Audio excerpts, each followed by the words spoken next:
Hello everyone, welcome back to my channel Sumita Chandra. তো বন্ধুরা, আজকে মেঘের ওয়েদার তো দারুণ। এখন তো কদিন ভালোই হচ্ছে, বৃষ্টি হয়নি কিন্তু ওয়েদারটা দারুণ করে রেখেছে।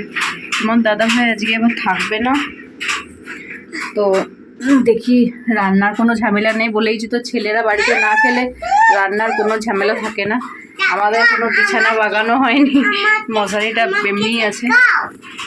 আমার সকাল থেকে আজকে এত খারাপ লাগলো বন্ধুরা, তোমাদেরকে বলে বোঝাতে পারবো। যারা আমার কিছুতেই নেই, তবুও আমার বর না শোনে না। কারো কিছু বিপদ হলেই ব্যাস ছুটে চলে যাবে। বারণ করছি যে আমাদের কোনো কিছুতে তারা নেই। আমাদের যখন বিপদের টাইমে যে পাশে থাকে তারাই আসো, সে যেই হোক না কেন, দাদা, কাকা, মামা, জেঠা। বিপদের সময় না নিজেদের লোককে তোমরা পাবে না। তো আমার বিপদের সময় আমি কাউকে, সত্যি বলছি তোমাদের, কাউকে পাশে পাইনি। আমার যত বিপদ কাটিয়ে উঠেছি সেখানে সবাই ছিল আমার মানে বাপের বাড়ির লোকরা ছিল, মানে আমার যত আত্মীয়র মধ্যে তারা সব গেছিলো। কিন্তু আমার বরের এখান থেকে কেউ যায়নি, কেউ আমাদের হেল্প করেনি। আমার বড় ছেলেটা যখন ছিল, তোমাদের তো একদিন কাহিনী সব বলবো, আমার কাহিনী শেষ নেই। তো আমার বড় ছেলেটা যখন ছিল, প্রায় দিনই হসপিটালে ভর্তি হতে হতো, এখান যেতে হতো, সেখান যেতে হতো। তো বলছি তো, কারো হেল্প পাইনি, কারো। আমি এটা জোর গলায় বলতে পারি বন্ধুরা। আমি তোমাদের তো বারবার বলছি, নিজেদের লোকদের কাছে তুমি কোনো কিছুতে, যে কোনো কাজেই বলো, কোনো হেল্প পাবে না। যত হেল্প করবে তোমার অন্যেরা, হয় বন্ধুরা বা অন্য কোনো আপনজন নয় সেরকম। তো আমার অনেক কিছু বাধা বিপত্তির পর আমার এটি এসছে, আমার বাবাটি, আমার ছোনা বাবাটা। তো চলো বন্ধুরা, অনেক কথা বলার জন্য এই যে বেগনি করব, বেসন মেখে দিয়েছি। আর এই যে বেগনির ইয়েগুলো এখানে কেটে রেখেছি, এই সাইজের বেগনি করব। আর এই যে তেলও গরম হয়ে গেছে, তো বেগনিগুলো করে নিই, তারপর তোমাদের দেখাচ্ছি। মুড়ি বেগনি আজকে ঘরে। এই যে দেখো, বেগনি তেলে ছাড়া হয়েছে। কড়াইটা যেহেতু ছোট, সেজন্য 3-4টা করে ছাড়ছি। আর এখানে এই যে বেগনি হয়ে গেছে রেডি, দেখেছ? এই কড়াইটা আমি কিনেছিলাম আমাদের এখানে মোচ্ছবে।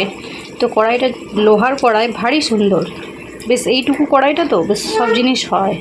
আর এই কড়াইটা এমনি রান্না কিছু করি না, ওই ভাজি কিছু, পাঁপড় ভাজা, বেগনি ভাজা এসবই করি। তো বন্ধুরা, এই যে ভাত নিয়ে চলে যাচ্ছি আমার। তো আমার বর না থাকলে একদিকে আমার খুব মজাই লাগে মাংস ভাত করে খেয়ে নিই। তো মাংস দেখো বেশি নিইনি, 4 পিস ছোটো ছোটো নিয়েছি। আজকে বেশি মাংস আনেও হয়নি। আমি আর শাশুড়ি মা যেহেতু মাংস খাবো, ঋষি তো মাংস খাই না, সেজন্য আজকে 250 মাংসই আনিয়েছি। সেজন্য কম করেই খাবো। প্রায় দিনে তো মাংস খাই আমরা, সেজন্য মাংসতে অরুচি এখনও পর্যন্ত আসেনি। বাচ্চারা বাড়িতে থাকলে বাপরে বাপ, একবারে খাটে ওঠা নামা করে করে চাদরগুলো একবারে বালি করে দেয়। সেজন্য বিকেলবেলাতে আজকে চাদরটা ভালোভাবে ঝাড়লাম এই ঝাঁটারা দিয়ে। তো বন্ধুরা, আজকে আর ছাদে যাইনি। একটু আগে বৃষ্টি নামলো, তো ছাদ তো সব ভিজে গেছে। বসার জায়গা নেই, দাঁড়াবার জায়গা নেই, মানে খালি পায়ে যেহেতু যাই, ভিজে ঠান্ডা লেগে একাকি আমার ঠান্ডা লেগে গেছে।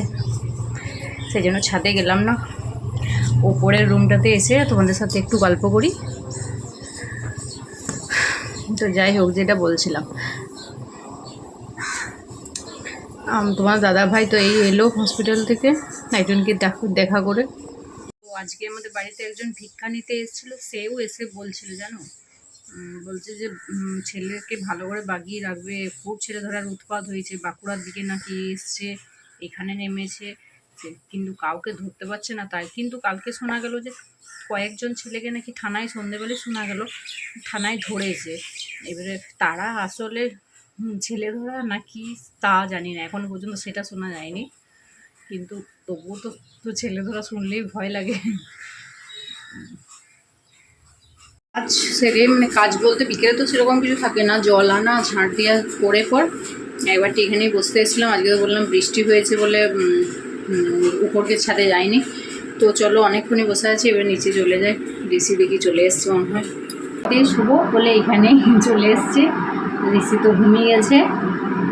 তো কি বলবো আর তোমাদের, এখনকার কোনো মানুষকে বিশ্বাস করা ঠিক না, কেউ এখন কারোর জন্য নয়। পাখা চলছে, চুল উড়ে যাচ্ছে। তো তোমরা ভাবছো আমি কেন এই ড্রেসটা পরেছি, তো কিছু রিলস বানালাম, ছাড়তে হবে তো ফেসবুকে, সেই জন্য এগুলো পরেছি।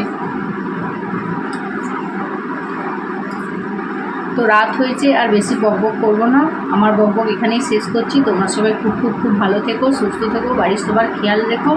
চলো টাটা।